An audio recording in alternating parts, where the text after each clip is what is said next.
नमस्कार, good evening. Live नहीं शुरू हो गई। जय भीम साथियों, मैं रतन लाल हूं और हिंदू कॉलेज दिल्ली विश्वविद्यालय में इतिहास विभाग में एसोसिएट प्रोफेसर हूं। आज ये मैं आपसे बातचीत करने आया हूं। किसान आंदोलन चल रहे किसान आंदोलन के समर्थन में आपके समक्ष खड़ा हूं। जैसा कि आपको पता है कि जब भारत आजाद हुआ तो भारत एक कृषि प्रधान देश था। कहते हैं कि किसानों का देश है और नारा लगा जय जवान जय किसान। लेकिन इस त्रासदी देखिए कि जिन लोगों ने भारत की आजादी में कोई भूमिका नहीं निभाई, भारत के संविधान का विरोध करते रहे, अंबेडकर साहब के संविधान का विरोध करते रहे, वो आज किसानों के लिए 3 कानून लेकर आए हैं। अगर तीनों कानून को अगर आप देखेंगे, उसको पढ़ेंगे, तो आपको लगेगा कि पूरा पॉलिटिकल एजेंडा शिफ्ट हो गया है। भारत का जो दर्शन है वो शिफ्ट हो गया है। अब जय जवान जय किसान नहीं है, ये नारा जो है जय धनवान में तब्दील हो रहा है। जय सुदकोर जय धनवान। साथियों, मैं चल रहे दिल्ली में जो आंदोलन चल रहा है किसानों का, दिल्ली विश्वविद्यालय में शिक्षक हूं और उनके समर्थन में मैं आया हूं। और आप सबसे जितने साथी सुन रहे हैं उनसे अपील है कि किसानों के पक्ष में खड़े हों कि ये सरकार, ये मजदूर विरोधी, शिक्षा विरोधी, दलित विरोधी, अल्पसंख्यक विरोधी, किसान विरोधी भी। सबका साथ सबका विकास कहां है? अब सिर्फ पूंजीपतियों का विकास हो रहा है। पॉलिटिकल भाषण देने के पक्ष में नहीं हूं, मैं सीधा आता हूं कि ये कानून क्या है। 3 कानून उन्होंने पारित किए हैं। पहला जो कानून है उसका नाम है farmers produce trade and commerce promotion and facilitation act 2020। Hindi में अगर बोलें तो कृषि उपज व्यापार एवं वाणिज्य संवर्धन एवं सरलीकरण एक्ट 2020। यह कानून क्या है? यह कानून जो मंडी व्यवस्था है उसको एक तरीके से बाईपास करता है, उसको खत्म करता है और मंडियों के बाहर कहीं भी कृषि उत्पाद को बेचने की छूट देता है। इसमें यह भी लिखा है कि बाहर खरीदने बेचने पर कोई टैक्स नहीं लगेगा जो मंडियों में लगता है। तो इस तरीके से जब मंडी नहीं रहेगी तो मिनिमम सपोर्ट प्राइस का जो पूरा सिद्धांत है वो सिद्धांत खत्म हो जाएगा। इसलिए यह किसान विरोधी है और इसको अविलंब वापस किया जाना चाहिए। कि मंडी एक व्यवस्थित जगह है जहां किसान अपना प्रोड्यूस लेकर आते हैं, उसकी एक व्यवस्था है। ये ओपन मार्केट की और वैसे मार्केट की ओर लेकर जाता है जो दुनिया के कई देशों में ऑलरेडी असफल हो चुका है। इसलिए किसानों को बर्बाद करने का पूरा एक उपक्रम है। दूसरा जो कानून है वह है the farmers empowerment and protection agreement of price assurance and farm service bill 2020। कृषक सशक्तिकरण एवं संरक्षण, कीमत आश्वासन और कृषि सेवा पर करार एक्ट 2020। यह क्या है? अब ठेठ अंग्रेजी में ज्यादा मत जाइए, टेक्निकल वर्ड में ठेठ में समझिए। ठेठ में क्या है? ठेठ में ठेकेदारी है, एक कॉन्ट्रैक्ट सिस्टम है। कि इसमें एक बात तो यह है कि भाई एग्रीमेंट में प्रॉपर्टी ट्रांसफर नहीं होगी टेक्निकली, लेकिन इसके इम्प्लीकेशंस को समझने की कोशिश कीजिए कि अगर विवाद होता है तो यह किसानों को सिविल केस दायर करने से रोकता है। एग्रीमेंट वायलेशन होने पर मामलों की सुनवाई एसडीएम और फिर डीएम करेगा।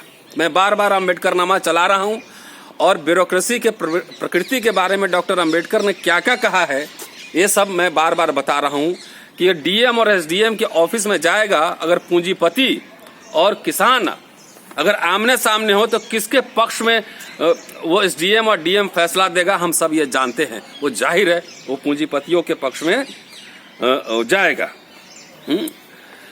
ये जो एक्ट है, दूसरा एक्ट है, किसान को बंधुआ मजदूर भी बना सकता है। कैसे? ये देख लीजिए। मान लीजिए कंपनी ने किसान से करार किया कि आपको अमुक फसल बोना है इस बार, और इस रेट पे हम उसको खरीदेंगे और इसकी क्वालिटी ये रहेगी। मतलब कि कंपनी ही फसल भी तय करेगी, क्वालिटी भी तय करेगी, तमाम ही बातें तय करेंगी। तो इसमें क्या लफड़ा हो सकता है? अगर मान लिया कि कंपनी को जिस क्वालिटी पे चाहिए, अगर क्वालिटी में 19-20 हुआ, उतार चढ़ाव हुआ, तो कंपनी यह मानेगी कि एग्रीमेंट के शर्तों का उल्लंघन हुआ है। अगर कंपनी ने एडवांस में पैसा दे रखा है तो वो किसान को वो हर समय वो मजबूर करेगा कि आपको इसी तरह का फसल बोना है, और इस तरीके से एक साइकिल बनेगा किसानों के लिए जिसमें वो लोन के चक्कर में फंसेगा। ऐसे में फिर ये मामला अदालत में ये जाएगी, सिविल विवाद में जाएगा, और जानते हैं कि सिविल विवाद में आएगा तो क्या किसान खेती करेगा कि कोर्ट में मुकदमा लड़ेगा। वहां फिर पूंजीपति और जो बड़े ठेकेदार हैं उनके हक में फैसला आएगा, और इस तरह से किसान बंधुआ मजदूर के रूप में तब्दील हो जाएगा। इसलिए हम चाहते हैं कि ये कृषि कानून निरस्त हो। तीसरा जो कानून है, एसेंशियल कमोडिटीज अमेंडमेंट एक्ट 2020, जरूरी वस्तु संशोधन अधिनियम, हिंदी में समझिए, और इसका अब ठेठ में समझाता हूं। ठेठ में समझाना जरूरी है कि इसका मतलब है जमाखोरों को खुली छूट, कि उनको पूरी खुली छूट दे दिया जाए।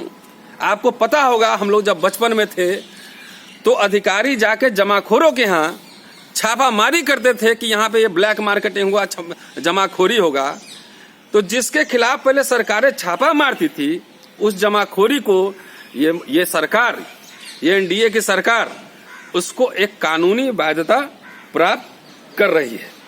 इसलिए ये क्या होगा इस कानून से? कानून से होगा कि जो बड़े बड़े सेठ और साहूकार हैं उनको एक तरह से जमाखोरी से छूट मिलेगी, जिससे क्या होगा, मार्केट में स्कार्सिटी वो क्रिएट करेंगे। गोदाम में सामान रखा हुआ है, मान लीजिए 50 क्विंटल आलू की जरूरत है, 100 क्विंटल सामान है, लेकिन उसको बंद करके गोदाम में रखेंगे, और जैसे स्कार्सिटी होगी वैसे धन्ना सेठ ऊंची दाम में बाजार में ये सामानों को बेचेंगे। आजादी के आंदोलन में आपको याद होगा, जब विदेशी कपड़ों का बहिष्कार हुआ था तो इस देश के धन्ना सेठों ने देसी कपड़े के नाम पे करोड़ों मुनाफा कमाए थे।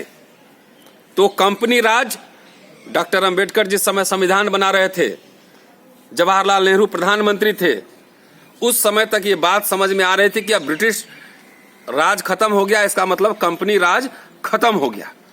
ये मोदी सरकार फिर से कंपनी राज लाने जा रही है। कंपनी कई बार देसी कंपनी भी होगा और विदेशी कंपनी भी होगा। अब ये नहीं होगा कि पॉलिटिकल सत्ता जो है किसी अंग्रेज का या किसी अमेरिकन का होगा। पॉलिटिकल सत्ता के यहीं के लोग रहेंगे, लेकिन जो देशी पूंजीपति है और विदेशी पूंजीपति है ये सांठगांठ करेंगे और देश में अपनी हुकूमत चलाएंगे। इसको वित्तीय हुकूमत कहते हैं कि किसान अपनी मर्जी से फसल उगा भी नहीं सकता है, कंपनी डिसाइड करेगा कि कौन सा फसल उगाना है, किस रेट पर देना है, क्या करना है। तो ये एक तरह से कंपनी राज की वापसी है, फिर से गुलामी की वापसी है। ये बात साथियों समझना है, इसलिए मुझे लगा कि आज आपके बीच आऊं और इनकी बारीकियों को मैं तरीके से आपको समझाऊं। अब आइए मैं एक और पहलू पे लेकर चलता हूं कि इस देश में हो ये रहा है कि जब जब लोग संविधान पे ज्यादा अगर सर झुकाए तो समझ लेना संविधान खतरे में है। जब जब बाबा साहब का बहुत नाम ले तब समझना कि बाबा साहब का दर्शन खतरे में है। नोटबंदी हुई उस समय भी डॉक्टर अंबेडकर का नाम लिया गया। सीए एनआरसी की बात हुई उस समय भी डॉक्टर अंबेडकर का नाम लिया गया। और मुझे पता है कि हर उल्टा पुल्टा काम करती है संविधान खतरे में है साथियों। बेरोजगारी, किसान का मसला, शिक्षा, रोजगार, ये सब अलग अलग पहलू नहीं है। निजीकरण, पूरा सरकार सब संस्थाओं को बेच रही है, शिक्षा बेच रही है, सब कुछ बेच रही है। सरकार का काम क्या है? फिर संसद को ही बेच डालो ना, पूंजीपतियों को बैठाओ, सीधा बोलो कि पूंजीपति ही देश चलाएंगे। साथियों मैं अंबेडकर साहब के हवाले से 2-3 कोट आपके सामने रखना चाहता हूं।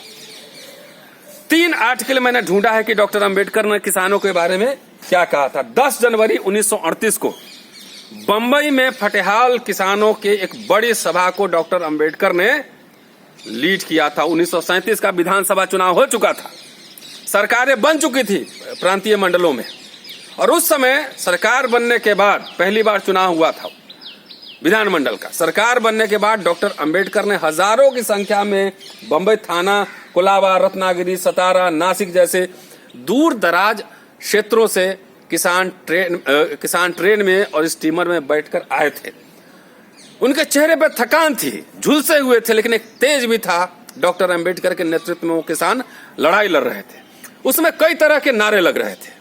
खोती सिस्टम मुर्दाबाद, अंबेडकर का विधेयक पास करो, अंबेडकर जिंदाबाद के नारे लग रहे थे। पुलिस थी बकायदा, लेकिन पुलिस अपने संरक्षण में जुलूस को लेकर आगे बढ़ी। 3 तरफ से जुलूस आई और जाकर जो प्रीमियर बोलते थे उस समय मुख्यमंत्री को कार्यालय से दूर उनको रोक दिया गया और सिर्फ 20 लोगों को मुख्यमंत्री से मिलने का आश्वासन दिया गया। डॉक्टर अंबेडकर के नेतृत्व में Parulekar, SC Joshi, DW Raut, Indulal Yagnik, AB Mitre जाकर महाराष्ट्र के मुख्यमंत्री से मिले। जब मिले तो उन्होंने कई मांगे रखी किसानों की। ये जानना जरूरी है कि डॉक्टर अंबेडकर ने किसानों के लिए क्या क्या मांगे रखी थी। उन्होंने पहली जो मांग रखी थी कि उनको मिनिमम, कृषक मजदूरों को मिनिमम जो है वेज मिले, मिनिमम स्टैंडर्ड वेज इसको मिले। दूसरी मांग ये थी कि उनके बकाया, सभी बकाया माफ किए, किराए के जितने बकाया उसको माफ किए जाए, क्योंकि पहले ही राजस्व के बकाये माफ किए जा चुके हैं।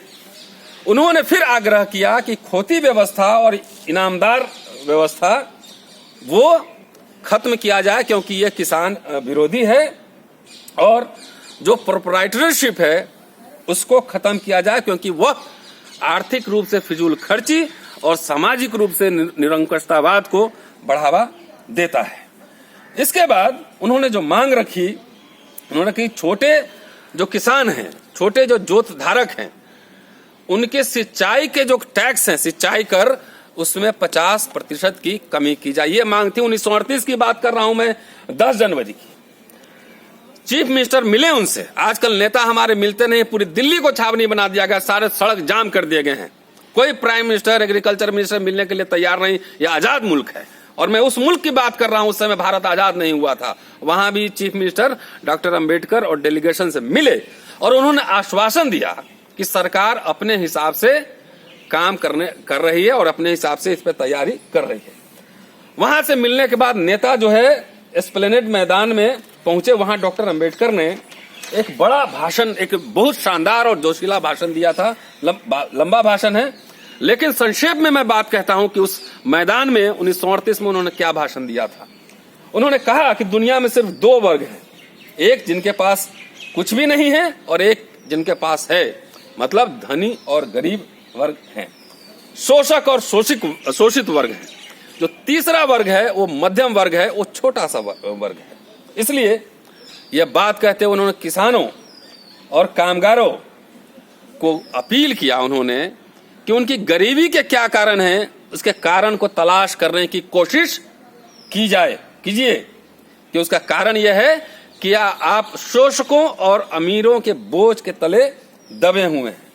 इसका एकमात्र उपाय है, उन्होंने उपाय भी बताया, ये किसानों, आप जाति पाति के बंधन से मुक्त हो और एक संगठित मोर्चा स्थापित करो और विधायिका में वैसे लोगों को चुनो जो तुम्हारी वास्तविक प्रतिनिधि हैं, जो तुम्हारे वास्तविक प्रतिनिधि हैं, जो आपकी मांग उठा सकें। यदि आप ऐसा करते हैं तो आपको रहने के लिए घर होगा, आपको पहनने के लिए वस्त्र होंगे और आपको खाने के लिए भोजन होंगे, क्योंकि आप अन्नदाता हैं और पूरे देश के लिए आप अन्न का उत्पादन करते हैं। आप भूखे नहीं मरेंगे। ये 1938 की बात है। एक छोटी छोटी और बात, 1939 सरकार बन चुकी थी, प्रकाशम कमेटी बनाई गई थी किसानों जमींदारी क्षेत्र में का अध्ययन करने के लिए। उन्होंने जो रिपोर्ट सबमिट की, डॉक्टर अंबेडकर ने उसकी आलोचना की। उन्होंने कहा कि रिपोर्ट कहती है कि जो वास्तविक किसान हैं उनको काश्तकारी के अधिकार नहीं मिल सकते हैं। उन्होंने कहा कि यह गलत है, कानूनी रूप से भी गलत है, किसानों के लिए न्याय संगत नहीं है, कृषि व्यवस्था के विकास के लिए सहायक नहीं है।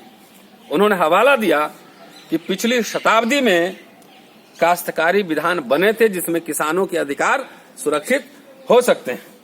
वो कहते हैं कि जो नया कानून आया है, जो सिफारिश है प्रकाशनम कमेटी की, अगर उसको माने तो ये जो है छोटे छोटे जमींदारों को, जैसे आज पूंजीपतियों को जन्म दे रही सरकार, छोटे छोटे ऐसे जमींदारों को जन्म देगा जो किसानों की कमाई पे और राज करेगा, उनका शोषण करेगा, राज करेगा।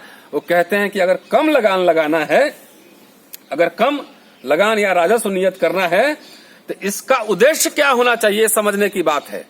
इसका उद्देश्य होना चाहिए कि किसानों के लिए एक बड़ा अधिशेष छोड़ना, सरप्लस छोड़ना, किसानों को अनवरत आमदनी उपलब्ध कराना, जिससे कि अभावों के वर्षों में उसकी खेती बाड़ी में सुधार करके उसकी भरपाई की जा सके। मतलब किसानों की खुशहाली के लिए ये नियम होनी चाहिए।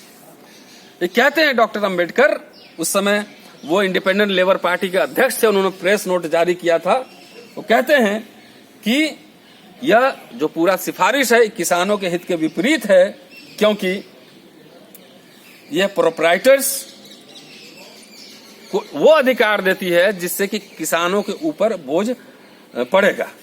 बाद में वो कंक्लूड करते हैं अपने प्रेस नोट में, कहते हैं कि मुझे इसमें कोई संदेह नहीं है कि मद्रास में अनुसूचित जाति के प्रतिनिधि ऐसे किसी विधान के पक्षधर नहीं बनेंगे जो प्रोप्राइटरी अधिकारों के नाम पर मालगुजारी वसूलने वालों का एक नया वर्ग पैदा करता है। मेरा विचार है ऐसे किसी विधान के समर्थन देना किसानों के हितों पर भारी कुठाराघात होगा। ये 18 जनवरी 1939 की मैं बात कर रहा हूं। अब 2 लाइन और मैं आपसे बात रखना चाहता हूं। ये सब मैं शोध के आधार पर कह रहा हूं और उसी शोध के आधार पर जो भारत सरकार और महाराष्ट्र सरकार ने जो किताबें छापी हैं डॉक्टर अंबेडकर के राइटिंग्स एंड स्पीचेस, उसी के आधार पर मैं कह रहा हूं। अब आइए, मैं जुलाई 1939 की एक बात कर रहा हूं। डॉक्टर अंबेडकर को नासिक में स्थित एक कॉलेज है, हंसराज पी ठाकरसे कॉलेज, इनके अधिकारियों ने चाय पार्टी पे उनको बुलाया था और चाय पार्टी पर उनसे कई लिखित सवाल पूछे गए थे। सवाल ये थे भारत के विभाजन को लेकर, पाकिस्तान को लेकर, जो ब्रिटिश हुकूमत जैसे शासन कर रही है उसके ऊपर, और किसानों के ऊपर थे। तो बाकी हिस्सा मैं छोड़ रहा हूं। किसानों पे डॉक्टर अंबेडकर ने क्या कहा था, ये समझने की बात है कि सरकार, कहते हैं कि किसानों के सवाल पर, कि सरकार करों के रूप में जो पैसा जुटा रही है उसका प्रयोग किसानों के ऋण चुकाने, नोट कीजिएगा, किसानों के ऋण चुकाने, गरीबी के विरुद्ध लड़ने और शिक्षा प्रदान करने के लिए किया जाना चाहिए। ये डॉक्टर अंबेडकर के विचार हैं साथियों। कहने की बात यह है कि गले में माला और विचारों पर ताला नहीं चलेगा। आपने अभी 26 नवंबर को संविधान दिवस मनाया है, कभी ये भी उठाकर पढ़ लेते कि डॉक्टर अंबेडकर ने किसानों के बारे में क्या कहा है, ये जानने की जरूरत है साथियों। तो कहने का मतलब है कि जितने भी इंसाफ पसंद लोग हैं इस भारत में, जो भारत का सर्वांगीण विकास चाहते हैं, वैसे लोगों से अपील है। मैं doctor Ratan Lal, associate professor, department of history, Hindu college, university of Delhi, आप सबसे अपील करता हूं कि आप जहां कहीं भी हैं, इन किसानों के समर्थन में आवाज बुलंद कीजिए, आवाज उठाइए। आज अगर खामोश रहें तो कल अंधेरा छाएगा। शुक्रिया साथियों, जय भीम। उम्मीद है कि आप इस मुहिम को आगे बढ़ाएंगे। Thank you very much.